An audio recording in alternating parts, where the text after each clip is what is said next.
कल चतुर्दशी का श्राद्ध। युवानश्च मृता यस ग्रहे तेषां प्रदापयेत शस्त्रेण तु हता ये वै तेषां दद्याः चतुर्दशीम्। स्पष्ट वर्णन किया गया है। कहा गया जिनके घर में युवाओं की मृत्यु हुई है, जिनकी मृत्यु अस्त्रों से हुई और किसी भी प्रकार से ऐसे विषम परिस्थितियों में समय से पहले वह जिंदगी छोड़ करके चले गए हैं, उनके लिए चतुर्दशी का श्राद्ध किसी वरदान से कम नहीं है, इसलिए उनके लिए 14 का श्राद्ध करना ही चाहिए। अब आया है नंबर अमावस्या का। अमावस्याम प्रयत्नेन श्राद्धम कुर्या शुचि सदा। हर प्रकार से शुद्ध होकर के अमावस्या के दिन अपनी पूरी रसोई को धोइएगा, पूरा लहसुन प्याज तक का परहेज कीजिएगा। गौ माता का गोबर ला करके प्रमुख चौखट के अंदर एक चौक पूरें और जब ब्राह्मण जीवने के लिए आता है तो वो चौखट पर पाम न रखे, चौखट को लांग करके अंदर आवे। सर्वान कामान मामनोति स्वर्ग मान्यंत मश्नते। अमावस्या का श्राद्ध करने वाले लोगों की संपूर्ण मनोकामना धरती की पूरी होती हैं और अंत में वह लोग स्वर्ग को प्राप्त होते हैं, उनकी मृत्यु नहीं बिगड़ती। यह अमावस्या की महिमा है। अमावस्या के दिन जो वस्त्रों का दान करते हैं, वस्त्र में स्वयं भगवान नारायण विद्यमान है। भगवान नारायण ऐसे लोगों का आयुष्य बढ़ा देते हैं, उनकी उम्र बढ़ा देते हैं। ऋतम दध्याद अमावस्याम सोम पाप्यायनम महत। अमृत पिलाने से जितना पुण्य प्राप्त होता है, अमावस्या के दिन ब्राह्मण को खीर खिलाने से उतने फल की प्राप्ति हो जाती है। श्राद्ध खीर के बिना पूरा होता नहीं है। हमारे तो गांवों में आज भी यह मान्यता होती है, भैंस या गैया ब्याती है तो घर में उस दूध को यूज करने से पहले, प्रयोग में लेने से पहले वह दूध पहले पितरों के लिए चढ़ाया जाता है। जो लोग कहते हैं कि भैंस का दूध श्राद्ध के काम में नहीं लिया जाता, वो सुन लें। कहा जाता है कि पितरों के लिए, अऊत प्रेतों के लिए, अऊत उसे कहते हैं जो अविवाहित होकर मौत को प्राप्त हुए हैं, उन्हें अऊत कहते हैं। तो कहा जाता है कि भैंस और गाय, उनका दुग्ध घर में तब ही प्रयोग में लिया जाता है जब पहले उन्हें पितरों के लिए समर्पित किया जाता है। तो अमावस्या के दिन अपने घर में दोपहर के भोजन में दाल न बनाए, किसी भी प्रकार की कच्चा भोजन न बनाए। भले ही आपके घर में उस दिन कोई भी श्राद्ध नहीं है तो भी हर सनातनी का श्राद्ध उसको अमावस्या को मनाना ही होता है, जिसमें पक्की रसोई बनाई जाती है, जिसमें खीर बनाई जाती है, पूड़ियाँ बनाई जाती हैं, शुद्ध देसी घी के मिष्ठान और पकवान बनाए जाते हैं। ब्राह्मण को श्रद्धा पूर्वक बुलाया जाता है। जब ब्राह्मण घर में जीवने को आता है तो जल में कुसा डाल करके उसके चरणों के ऊपर पानी का प्रोक्षण किया जाता है। जिस जगह पर उसको बिठाया जाता है वहाँ भी पानी के छींटे लगाए जाते हैं। कुसा के आसन पर उन्हें बिठाया जाता है तो और फिर उनको भोजन कराया जाता है, प्रसाद जमाया जाता है। कहा गया स्तवई पुष्पई मनोज्ञ से सर्व काम परीक्षदई नृत्य वादित गीत अप्सरो भी सहस्रसा। कहा जाता है कि जो अमावस्या का श्राद्ध करते हैं, देवता और अप्सराएं फूलों की वर्षा श्राद्ध करने वाले के ऊपर करते हैं। ऊपर से वो इतने प्रसन्न होते हैं, उन्हें इतनी गुदगुदी होती है। अमावस्या और चतुर्दशी की पूरी रात्रि और अमावस्या का पूरा दिन, पूरी रात्रि पितृलोक में एक उत्सव मनाया जाता है जिसको पितृ महामहोत्सव के नाम से जाना जाता है। चतुर्दशी की रात्रि में पितरों के लिए रात जगाई जाती है। अखंड तिल के तेल का या घी का दिया जलाया जाता है, दोनों दिए जलाए जाते हैं। चतुर्मुखी दीपक एक घड़े में जल भर करके उसके ऊपर रख करके जलाया जाता है। इससे घर के संपूर्ण दोष समाप्त हो जाते हैं, घर में संतान की कमी नहीं आती। इतना अद्भुत कार्य होता है। कल चतुर्दशी में यहाँ भी पूरी रात्रि भर दिए जलेंगे, उसके लिए हमने 21 घड़े अलग से मंगा रखे हैं। ये कल की व्यवस्था के लिए किए हैं, देखो वो उधर रखें। ऐसा नहीं है कि यहाँ से सिर्फ आपको ही बोलने के लिए, इन सब कामों को हम कर रहे हैं। कल यम गीता का पाठ होगा कल, और कल एक विशेष और आयोजन है सैयादान। हमारे यहाँ तो बहुत ब्राह्मण है, गुरुकुल चलता है, यहाँ हर चीज़ की ज़रूरत पड़ती रहती है। तो मैं ये अनाउंस कर दूँ माइक छोड़ने से पहले कि कल सैयादान के लिए, इसमें चूके नहीं, पूरा सहयोग तो 2500 रुपये का है। इसमें पलंग भी है और इसमें गद्दा भी है, ओढ़ने के लिए चद्दर भी है और इसमें एक तकिया भी है। 2500 रुपये का इसमें सहयोग है। जो इसको पूरा नहीं कर सकते उनके लिए अल्प सहयोग इसमें रखा गया है। 500 रुपये का भी रखा गया है, 1100 रुपये का भी रखा गया है। तो इसमें आप अवश्य में कल के कार्य में आप जरूर जुड़ जाइएगा। और कल मैंने घृत दान के लिए भी बोला है, उसमें सिर्फ 500 रुपये का उसमें सहयोग है। आज का दिन हमारे और आपके लिए इतना महत्वाकांक्षी है, इतना महत्वपूर्ण है।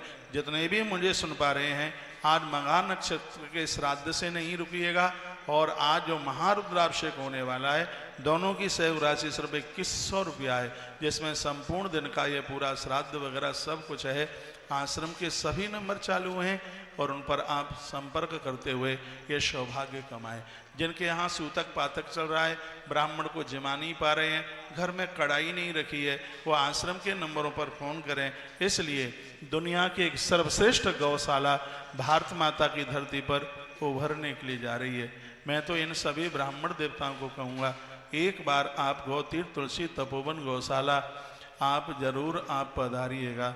जो हमें गाली भी देते होंगे, वो गौशाला आकर के हमें आशीर्वाद देना आरंभ कर देते हैं। मैं तो पूरे देश के लिए बोल रहा हूँ, हो सकता है हमारा व्यवहार लोगों को नहीं ठीक लगता हो, बढ़िया ना लगता हो। भैया हम कितने भी बुरे हों, लेकिन हमारा काम कभी बुरा नहीं हो सकता, हमारे कर्म कभी बुरे नहीं हो सकते। गौवंश के लिए, गौ माता के लिए इतना अद्भुत यह कार्य हो रहा है। जैसे ही विंध्यवासिनी माता से मैं वृंदावन लौटूंगा, मैं राजस्थान जा रहा हूँ। 100-200 गाय गौशाला हर वर्ष प्रत्येक वर्ष खरीदती है। गौदान के लिए कार्तिक में गौदान होता है। कभी भी राठी गिर गाय ये नस्ल की गैया आती हैं और उसी कार्य में हम लगेंगे, क्योंकि अब यही सोच रहे हैं कि जल्दी से जल्दी जो संकल्प लिया है वह पूरा हो, और हमें तो जीवन के अंतिम छोर तक यही काम करना है। अभी तो हम केरला में भी एक गौशाला बनाने के लिए जाएंगे, इसलिए क्योंकि यहाँ देसी गौवंश समाप्त हो गया है। गाजर मूली की तरह गैयाँ काटी जा रही हैं।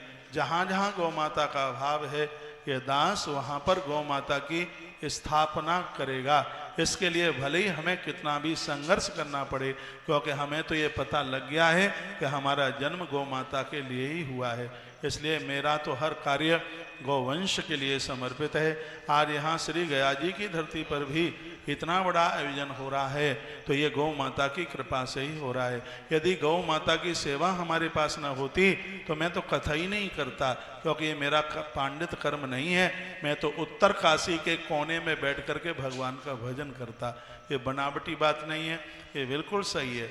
आज ईश्वर ने मुझे आरोग्यता दी है, किसी भी प्रकार की कोई बीमारी नहीं है, ये गौ माता की कृपा है। ये कैमरे में आप एक पोर्शन देख रहे हैं बस गौ माता का, पता नहीं इतना तो कितना विस्तार है। जिस गौशाला में 3500 कमरे ग्वारियों के लिए बन रहे हों, अब आप थोड़ा सा विचार कर लें कि वह गौशाला का विस्तार कितना हो सकता है। यहाँ पर हर गाय अपने आप में बिल्कुल स्वस्थ है।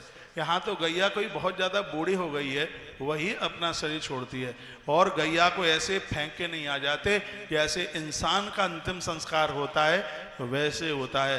यहाँ पर 17 फीट गड्ढा खोदा जाता है गौ माता के अंतिम संस्कार के लिए। गैया मैया के ऊपर साड़ी डाली जाती है, नीचे नमक डाला जाता है, ऊपर नमक रखा जाता है, और मंत्र विधि के द्वारा गौ माता का यहाँ अंतिम संस्कार होता है। पूरा का पूरा एक 5.5 बीघा का खेत ही गौ माता के लिए समाधि के लिए छोड़ दिया है। उसमें ना कोई फसल करते हैं, और वृंदावन में 5.5 बीघा जमीन या 1 बीघा जमीन की रेट करोड़ों में होती है, और वह गौ माता का समाधि स्थल है। पूरा का पूरा खेत है, उसमें बेल के वृक्ष लगे हुए हैं, बेल के पेड़ लगे हुए हैं उसमें, और उस खेत में ही गैया मैया को समाधिस्थ किया जाता है। ऐसा नहीं कि कुत्ते उसको चबा करके ले जाएं और कोई हिंसक पशु उसकी अर्थी को, उसके शरीर को, उसको अपवित्र अपावन करे, तो ऐसा नहीं है। ये देख रहे हैं जितने पेड़ दिखाई दे रहे हैं, ये सब तुलसी तपोवन गौशाला के द्वारा इनको आरोपित किया गया है। आज यह गौशाला 250 बीघा जमीन में है, लेकिन आने वाले समय में इस गौशाला का विस्तार 5000 बीघा जमीन में होगा। शब्द ब्रह्म है, शब्द कभी कटता फटता नहीं है। और मैं जो आज श्री गया जी की धरती से शब्द बोल रहा हूँ, आने वाले समय में ये शब्द साकार होंगे। मेरी ही व्यासपीठ के शब्द हैं। इस धरती पर लेने वालों की कमी है, इस धरती पर देने वालों की बिल्कुल कमी नहीं है। यदि धन का सदुपयोग होता है तो प्रकृति खजाने खोल दे, कपाट खोल देती है। आज गौशाला प्रत्येक दिन 12-12.5 लाख रुपया पर डे खर्च करती है सेवा कार्यों पर। ये नोट छापने वाली मशीन नहीं है, लोग सहयोग करते हैं तब गौशाला के खर्चे चलते हैं। मध्य प्रदेश तक फैलाव है गौ माता का। मांग तो सब रहे हैं लोग, मुझे मेरे मित्र लोग कहते हैं तुम्हें कैसे मिल जाता है, हमें तो मिलता ही नहीं है। मैंने कहा एक बार परहित भावना से आप करके देखिए, इतना आएगा कि तुम संभाल नहीं पाओगे। बस उस धन को अपनी बापोती नहीं मानी जाए, क्योंकि ये परहित परमार्थ का पैसा ये धर्म में ही लगना चाहिए, नहीं तो फेफड़ा फाड़ करके बाहर निकल जाएगा। मैं आज त्रयोदशी की पवित्र तिथि पर पूरे देश के सभी भक्तों का बड़ा आदर सम्मान करना चाहूँगा। आपके समर्पण भाव से आज यह गौशाला मुस्कुरा रही है। यहाँ बड़े अद्भुत कार्य हो रहे हैं। जिनके घर में सूतक पातक है, श्राद्ध नहीं कर पा रहे हैं, वह भी और सभी गौ भक्त प्रत्येक दिन गौ माता के लिए अवश्य में कुछ न कुछ करते रहें। एक दिन की सेवा सुबह से लेकर शाम तक एक गौ माता के लिए 100 रुपए का सहयोग लेते हैं। खूब भंडारे चलते हैं, ब्राह्मण भोजन में 200 रुपया लेते हैं। अभी श्राद्धों को छोड़ करके जब भी आपको कभी ब्राह्मण जिमाने हैं, भोजन कराना है, तत्काल आश्रम के नंबरों पर आप फोन कीजिए। ना हमारे पास ब्राह्मण देवताओं की कमी है, ना यहाँ गौ माता की कमी है। आने वाला समय तुलसी तपोवन गौशाला का होगा। ये कार्य यहाँ पर इतने अद्भुत हो रहे हैं, जितना मैंने बोला है उसमें संपूर्ण रूप से सच्चाई है।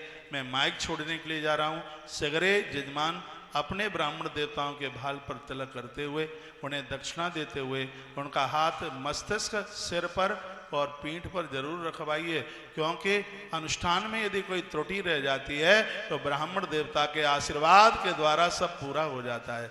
वो गलती नहीं फिर मानी जाती इनके। लेकिन ब्राह्मण गलती करेंगे तो वो क्षम्य नहीं है। ये तो जजमान के लिए है, आपके लिए नहीं है। आप तो बहुत सजग भाव से इस अनुष्ठान को कीजिएगा। बहुत आनंद हो रहा है, आपने बहुत आनंद कर दिया है। पुष्कर की धरती पर भी आयोजन होने के लिए जा रहा है। एक और सूचना मैं आपको देना चाहूँगा।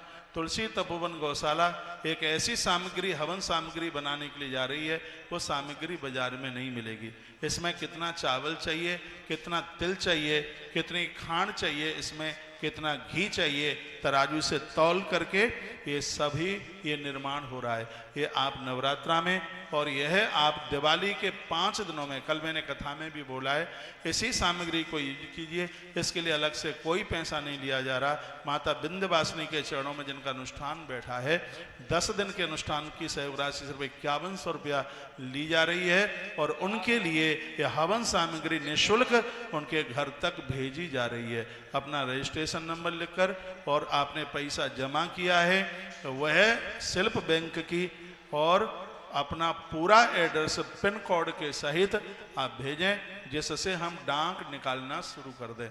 अभी तक वृंदावन का पोस्ट ऑफिस दिक्कत दे रहा था, वहाँ नेटवर्क काम नहीं कर रहा था, लेकिन 8-10 दिन से 500 रजिस्ट्री, 500 डाकें हर तीसरे दिन जा रही हैं, क्योंकि महाराज साहब आए हैं वृंदावन से, इन्होंने मुझे पूरी सूचना दी है। ये सब प्रसाद आपके यहाँ पहुँचेगा। आप कार्तिक के महीने में वृंदावन में आइए। कई तरह की दवाइयाँ, पेट में गैस खत्म हो जाए और डायबिटीज और हड्डियों के दर्द की अद्भुत दवा बनाई गई है, वहाँ से आप लेकर के जाएंगे। जो गौ माता के लिए गौदान करने के लिए जा रहे हैं, कल नहीं आज ही जल्दी से आश्रम के नंबरों पर कुछ अग्रिम अमाउंट जमा करके उसका रजिस्ट्रेशन नंबर ले लीजिए। 15 दिन का गौ महामहोत्सव, गोपाष्टमी महामहोत्सव तुलसी तपोवन गौशाला श्री धाम वृंदावन में मनाने के लिए जा रहे हैं, उसमें आप सादर आमंत्रित हैं। तो आज के अनुष्ठान के लिए आप नामांकन कर लीजिए। कल जो दही का दान नहीं कर पाए हैं वो दही के दान के साथ जुड़ें, और आज मगा नक्षत्र की वजह से फिर दही के दान में जुड़ें। कल भी किया है तो भी आज कीजिए। ग्रंथ मेरे सामने खुला हुआ है और इसमें वर्णन है कि मघा नक्षत्र में होने वाले श्राद्ध में यदि ब्राह्मणों को दही खिलाया जाता है तो दही की महिमा का बड़ा अद्भुत वर्णन किया गया है। कहा गया है कि 1 वर्ष के लिए जिसमें पितर बिल्कुल अपने आमे तृप्त हो जाते हैं, इतनी बड़ी महिमा इसकी लिखी गई है, वर्णन किया गया है। तो जो कल जुड़े थे, कल आपने सहयोग किया तो भी, और आज भी जुड़ रहे हैं, छोटा सा सहयोग 250 रुपये का सहयोग है इसमें, तो इसमें आप अवश्य में जुड़ करके ये सौभाग्य प्राप्त करें। अमावस्या तक 1000 श्रीमद् भागवत जी की पोथी भागवत जी की वितरित हो रही हैं, तो वह भी टेलीविजन पर आप देख लेंगे। उसके लिए एक छोटा सा सहयोग 250 रुपये का सहयोग है। अभी यहाँ से हनुमान चालीसा ब्राह्मण देवताओं को बांटे जाएंगे, कोई खड़े नहीं होइएगा, अभी सबका पूजन हो रहा है, उसके बाद में पाठ आरंभ होगा।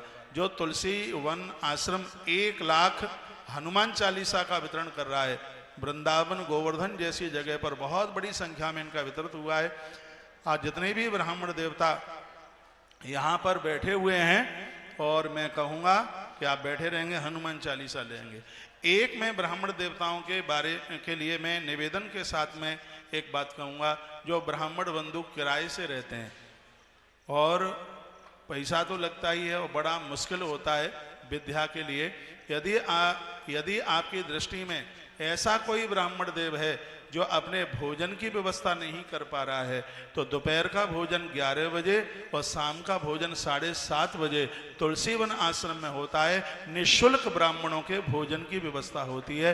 दोनों समय ब्राह्मण देव भोजन करने के लिए आते हैं, उन्हें ही यह सूचना आप दे दें। किसी भी ब्राह्मण देवता को पाठ्य सामग्री उपलब्ध नहीं हो पा रही है, जैसे पंचांग है, कोर्स की किताबें हैं, रुद्राष्टाध्यायी है, भागवत जी है, और भी कोई किताबें हैं जिनको वो खरीदने में असमर्थ हैं, तो तुलसीवन आश्रम उनके लिए मुहैया कराता है। पूरे वर्ष भर यहाँ से ब्राह्मणों को किताबों का वितरण किया जाता है। जो ब्राह्मण लंगोटीधारी हैं, कमंडलधारी हैं, तो उन्हें पात्र में कमंडल और लंगोटी पूरे वर्ष भर यहाँ से प्रदानित होती रहती है।